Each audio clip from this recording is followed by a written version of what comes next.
ಎಲ್ಲರಿಗೂ ನಮಸ್ಕಾರ ಸ್ನೇಹಿತರೆ, ನಮ್ಮ ಚಾನಲ್ಗೆ ಸ್ವಾಗತ. ಇವತ್ತಿನ ಈ ವಿಡಿಯೋದಲ್ಲಿ 2026ನೇ ಇಸವಿಯಲ್ಲಿ ರಕ್ಷಾ ಬಂಧನ ಹಬ್ಬವು ಯಾವಾಗ ಬಂದಿದೆ, ಯಾವ ದಿನ ಆಚರಣೆ ಮಾಡಬೇಕು, ಶ್ರಾವಣ ಮಾಸದಲ್ಲಿ ಬರುವ ಪೌರ್ಣಿಮೆ ಅಥವಾ ಹುಣ್ಣಿಮೆಯನ್ನು ಯಾವ ದಿನ ಆಚರಣೆ ಮಾಡಬೇಕು, ಹುಣ್ಣಿಮೆ ತಿಥಿಯು ಯಾವಾಗ ಪ್ರಾರಂಭವಾಗುತ್ತದೆ, ಯಾವಾಗ ಅಂತ್ಯವಾಗುತ್ತದೆ, ಪೂಜಾ ಸಮಯ ಮತ್ತು ಮುಹೂರ್ತಗಳು ಹಾಗೂ ರಕ್ಷಾಬಂಧನದ ರೇಷ್ಮೆ ನೂಲು ದಾರವನ್ನು ಯಾವ ಶುಭ ಸಮಯದಲ್ಲಿ ಕಟ್ಟಬೇಕು, ರಕ್ಷಾಬಂಧನವನ್ನು ಕಟ್ಟಲು ಶುಭ ಮುಹೂರ್ತಗಳು ಮತ್ತು ಹೇಗೆ ಕಟ್ಟಬೇಕು ಎಂಬ ಎಲ್ಲ ಸಂಪೂರ್ಣ ಮಾಹಿತಿಯನ್ನು ಇವತ್ತಿನ ಈ ವಿಡಿಯೋ ಮೂಲಕ ತಿಳಿದುಕೊಳ್ಳೋಣ ಸ್ನೇಹಿತರೆ.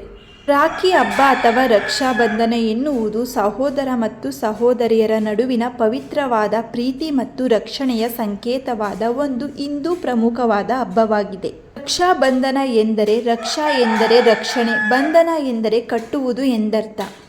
ಈ ಹಬ್ಬವನ್ನು ಪ್ರತಿ ವರ್ಷ ಶ್ರಾವಣ ಮಾಸದ ಪೌರ್ಣಿಮೆಯ ದಿನದಂದು ಆಚರಣೆ ಮಾಡುತ್ತೇವೆ. ಸ್ನೇಹಿತರೆ, 2026ನೇ ಇಸವಿಯಲ್ಲಿ ರಕ್ಷಾಬಂಧನ ರಾಖಿ ಹಬ್ಬವನ್ನು ಆಗಸ್ಟ್ 28ನೇ ತಾರೀಕು ಶುಕ್ರವಾರದಂದು ಆಚರಣೆ ಮಾಡುತ್ತೇವೆ. ಸಹೋದರ ಮತ್ತು ಸಹೋದರಿಯರ ನಡುವಿನ ಪವಿತ್ರ ಪ್ರೀತಿ ಮತ್ತು ಬಾಂಧವ್ಯದ ಸಂಕೇತವಾಗಿರುವ ಈ ರಾಖಿ ಹಬ್ಬವನ್ನು ಶ್ರಾವಣ ಮಾಸದ ಪೂರ್ಣಿಮೆಯ ದಿನದಂದು ದೇಶಾದ್ಯಂತ ಅತ್ಯಂತ ಸಡಗರದಿಂದ ಆಚರಣೆ ಮಾಡುತ್ತೇವೆ. 2026ರ ರಕ್ಷಾಬಂಧನ ಆಚರಣೆಯ ದಿನಾಂಕ, ಶುಭ ಮುಹೂರ್ತ ಮತ್ತು ಆಚರಿಸುವ ವಿಧಾನದ ಬಗ್ಗೆ ಸಂಪೂರ್ಣ ಮಾಹಿತಿಯನ್ನು ಇವತ್ತಿನ ಈ ವಿಡಿಯೋ ಮೂಲಕ ತಿಳಿದುಕೊಳ್ಳೋಣ ಸ್ನೇಹಿತರೆ. ಪೌರ್ಣಿಮೆ ತಿಥಿ ಮತ್ತು ಶುಭ ಮುಹೂರ್ತದ ಸಮಯ. ಹಿಂದೂ ಪಂಚಾಂಗದ ಪ್ರಕಾರ ಈ ವರ್ಷ ಪೌರ್ಣಿಮಾ ತಿಥಿಯು ಆಗಸ್ಟ್ 27ನೇ ತಾರೀಕು ಆರಂಭವಾಗುತ್ತದೆ. ಉದಯ ತಿಥಿಯ ಆಧಾರದ ಮೇಲೆ ಆಗಸ್ಟ್ 28ನೇ ತಾರೀಕು ಹಬ್ಬವನ್ನು ಆಚರಣೆ ಮಾಡುತ್ತೇವೆ. ಶ್ರಾವಣ ಮಾಸದ ಪೌರ್ಣಿಮೆ ತಿಥಿಯು ಆರಂಭವಾಗುವುದು ಆಗಸ್ಟ್ 27ನೇ ತಾರೀಕು 2026ರಂದು ಬೆಳಿಗ್ಗೆ 9:08 ಪ್ರಾರಂಭವಾಗುತ್ತದೆ. ಪೌರ್ಣಿಮೆ ತಿಥಿಯು ಮುಕ್ತಾಯಗೊಳ್ಳುವುದು ಆಗಸ್ಟ್ 28ನೇ ತಾರೀಕು 2026ರಂದು ಬೆಳಿಗ್ಗೆ 9:48 ಮುಕ್ತಾಯಗೊಳ್ಳುತ್ತದೆ. ಪವಿತ್ರವಾದ ರೇಷ್ಮೆ ನೂಲು ದಾರವನ್ನು ಕಟ್ಟಲು, ರಾಖಿಯನ್ನು ಕಟ್ಟಲು ಪ್ರಮುಖವಾದ ಶುಭ ಮುಹೂರ್ತಗಳೆಂದರೆ ಬೆಳಿಗ್ಗೆ 5:57ದಿಂದ 9:48 ಅಂದರೆ 3:51 ಕಾಲಾವಕಾಶವಿರುತ್ತದೆ. ಅಭಿಜಿತ್ ಮುಹೂರ್ತ ಬೆಳಿಗ್ಗೆ ಸಾಧ್ಯವಾಗದವರು ಮಧ್ಯಾಹ್ನ 12:14ದಿಂದ 1:05 ಶುಭ ಸಮಯದಲ್ಲಿ ರಾಖಿಯನ್ನು ಕಟ್ಟಬಹುದು.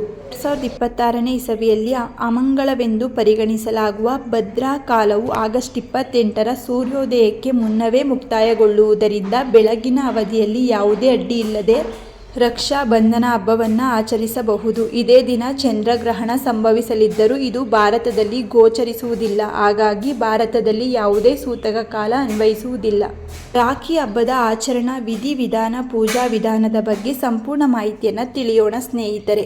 ರಾಖಿ ಹಬ್ಬದ ಪೂಜೆಯ ಸಿದ್ಧತೆ. ಹಬ್ಬದ ದಿನದಂದು ಬೆಳಿಗ್ಗೆ ಬೇಗ ಎದ್ದು ಸ್ನಾನ ಮಾಡಿ ಸಾಂಪ್ರದಾಯಿಕ ಉಡುಪುಗಳನ್ನು ಧರಿಸಿ ದೇವರ ಪೂಜೆ ಮಾಡಿಕೊಳ್ಳಬೇಕು. ಪೂಜಾ ತಟ್ಟೆಯಲ್ಲಿ ಒಂದು ತಟ್ಟೆಯಲ್ಲಿ ರಾಖಿ, ಕುಂಕುಮ, ಅಕ್ಷತೆ, ಆರತಿ ಮಾಡಲು ದೀಪ, ಆರತಿ ಮತ್ತು ಸಿಹಿಯನ್ನು ಸಿದ್ಧಪಡಿಸಿಕೊಳ್ಳಿ. ಕುಳಿತುಕೊಳ್ಳುವ ದಿಕ್ಕು. ರಾಖಿ ಕಟ್ಟಿಸಿಕೊಳ್ಳುವಾಗ ಸಹೋದರನು ಪೂರ್ವ ಅಥವಾ ಉತ್ತರ ದಿಕ್ಕಿಗೆ ಮುಖ ಮಾಡಿ ಕುಳಿತುಕೊಳ್ಳಬೇಕು. ತಿಲಕ ಮತ್ತು ಆರತಿ. ಸಹೋದರಿ ಮೊದಲು ಸಹೋದರನ ಹಣೆಗೆ ಕುಂಕುಮ ಮತ್ತು ಅಕ್ಷತೆಯನ್ನು ಹಾಕಬೇಕು. ಅಕ್ಷತೆಯನ್ನು ಹಾಕುತ್ತಾ ತಿಲಕವನ್ನಿಟ್ಟು ದೀರ್ಘಾಯುಷ್ಯಕ್ಕಾಗಿ ಆರತಿ ಬೆಳಗಬೇಕು. ರಕ್ಷಾಸೂತ್ರ. ರಾಖಿಯನ್ನು ಸಹೋದರನ ಬಲಗೈ ಮಣಕಟ್ಟಿಗೆ ಸಹೋದರಿ ಪ್ರೀತಿಯಿಂದ ರಾಖಿ ಕಟ್ಟಬೇಕು. ಸಾಂಪ್ರದಾಯಿಕ ನಂಬಿಕೆಗಳ ಪ್ರಕಾರ ರಾಖಿ ಕಟ್ಟುವಾಗ 3 ಗಂಟುಗಳನ್ನು ಹಾಕುವುದು ಶ್ರೇಷ್ಠ. ಈ 3 ಗಂಟುಗಳು ಬ್ರಹ್ಮ, ವಿಷ್ಣು ಮತ್ತು ಮಹೇಶ್ವರರ ಸಂಕೇತವಾಗಿದೆ. ಸಿಹಿಯನ್ನು ತಿನ್ನಿಸುವುದು. ನಂತರ ಇಬ್ಬರು ಪರಸ್ಪರ ಸಿಹಿಯನ್ನು ತಿನ್ನಿಸಿ ಬಾಯಿಯನ್ನು ಸಿಹಿ ಮಾಡಿಕೊಳ್ಳುತ್ತೇವೆ. ಉಡುಗೊರೆ ಮತ್ತು ವಚನ. ಸಹೋದರನು ತನ್ನ ಶಕ್ತಿಗನುಸಾರವಾಗಿ ತಂಗಿ ಅಥವಾ ಅಕ್ಕನಿಗೆ ಉಡುಗೊರೆ ಅಥವಾ ಹಣವನ್ನು ನೀಡಿ ಅವಳನ್ನು ಅವಳ ಜೀವನವನ್ನು ರಕ್ಷಿಸುವ ಭರವಸೆಯನ್ನು ನೀಡುತ್ತಾನೆ. ರಕ್ಷಾಬಂಧನದ ಮಹತ್ವವೆಂದರೆ ರಕ್ಷಾಬಂಧನ ಎಂದರೆ ರಕ್ಷಣೆಯ ಬಂಧ ಎಂದರ್ಥ. ಈ ದಿನದಂದು ಸಹೋದರಿಯರು ತಮ್ಮ ಸಹೋದರನ ಏಳಿಗೆ, ಉತ್ತಮ ಆರೋಗ್ಯ ಮತ್ತು ದೀರ್ಘಾಯುಷ್ಯಕ್ಕಾಗಿ ಪ್ರಾರ್ಥಿಸಿದರೆ ಸಹೋದರರು ತಮ್ಮ ಸಹೋದರಿಯರನ್ನು ಎಲ್ಲ ಕಷ್ಟಗಳಿಂದ ರಕ್ಷಿಸುವುದಾಗಿ ವಚನ ನೀಡುತ್ತಾರೆ. ಆಧುನಿಕ ದಿನಗಳಲ್ಲಿ ಈ ಹಬ್ಬವು ಕೇವಲ ರಕ್ತ ಸಂಬಂಧಗಳಿಗೆ ಸೀಮಿತವಾಗಿರದೆ ಸಮಾಜದಲ್ಲಿ ಪರಸ್ಪರ ಗೌರವ ಮತ್ತು ರಕ್ಷಣೆಯ ಭಾವನೆಯನ್ನು ಮೂಡಿಸುವ ಸಾರ್ವತ್ರಿಕ ಹಬ್ಬವಾಗಿ ಆಚರಣೆ ಮಾಡುತ್ತೇವೆ. ರಾಖಿ ಹಬ್ಬದ ಪೌರಾಣಿಕ ಹಿನ್ನೆಲೆ ಎಂದರೆ ಲಕ್ಷ್ಮೀದೇವಿ ಮತ್ತು ಬಲಿಚಕ್ರವರ್ತಿಯ ಕಥೆ ಇದೆ. ಲಕ್ಷ್ಮೀದೇವಿಯು ಪಾತಾಳದಲ್ಲಿದ್ದಾಗ ಬಲಿಚಕ್ರವರ್ತಿಗೆ ರಾಖಿ ಕಟ್ಟಿ ತನ್ನ ಸಹೋದರನನ್ನಾಗಿ ಮಾಡಿಕೊಂಡು ಅಲ್ಲಿ ಕಾವಲು ಕಾಯುತ್ತಿದ್ದ ತನ್ನ ಪತಿ ಮಹಾವಿಷ್ಣುವನ್ನು ಮುಕ್ತಗೊಳಿಸಿದ ದಿನವೇ ಶ್ರಾವಣ ಪೌರ್ಣಿಮೆ ಎಂದು ಹೇಳಲಾಗುತ್ತದೆ. ಕೃಷ್ಣ ಮತ್ತು ದ್ರೌಪದಿಗೂ ಸಂಬಂಧಪಟ್ಟಿದೆ. ಹೇಗೆ ಎಂದರೆ ಮಹಾಭಾರತದ ಕಥೆಯ ಪ್ರಕಾರ ಶ್ರೀಕೃಷ್ಣನ ಬೆರಳಿಗೆ ಗಾಯವಾಗಿ ರಕ್ತ ಬರುತ್ತಿದ್ದಾಗ ದ್ರೌಪದಿಯು ತನ್ನ ಸೀರೆಯ ಸೆರಗನ್ನು ಹರಿದು ಕೃಷ್ಣನ ಬೆರಳಿಗೆ ಕಟ್ಟಿದಳು. ಅದಕ್ಕೆ ಪ್ರತಿಯಾಗಿ ಕೃಷ್ಣನು ದ್ರೌಪದಿಯ ವಸ್ತ್ರಾಪರಣದ ಸಮಯದಲ್ಲಿ ಆಕೆಯನ್ನು ರಕ್ಷಿಸಿದನು. ರಕ್ಷಾಬಂಧನದ ಮಹತ್ವವೆಂದರೆ ರಕ್ಷಾ ಎಂದರೆ ರಕ್ಷಣೆ, ಬಂಧನ ಎಂದರೆ ನಂಟು. ಸಹೋದರಿಯು ತನ್ನ ಸಹೋದರನ ಮಣಕಟ್ಟಿಗೆ ರಾಖಿ ಕಟ್ಟುವ ಮೂಲಕ ಆತನ ಸುದೀರ್ಘ ಆಯಸ್ಸು ಮತ್ತು ಯಶಸ್ಸಿಗಾಗಿ ಪ್ರಾರ್ಥಿಸಿಕೊಳ್ಳುತ್ತೇವೆ. ಪರಸ್ಪರ ಭಾವನೆ ಮೂಡುತ್ತದೆ. ಪ್ರತಿಯಾಗಿ ಸಹೋದರನು ತನ್ನ ಸಹೋದರಿಯನ್ನು ಜೀವನದ ಎಲ್ಲ ಕಷ್ಟಕಾರ್ಪಣ್ಯಗಳಿಂದ ರಕ್ಷಿಸುವ ಮತ್ತು ಆಕೆಯ ಬೆಂಬಲವಾಗಿ ನಿಲ್ಲುವ ಭರವಸೆ ಮತ್ತು ಪ್ರತಿಜ್ಞೆಯನ್ನು ನೀಡುತ್ತಾನೆ.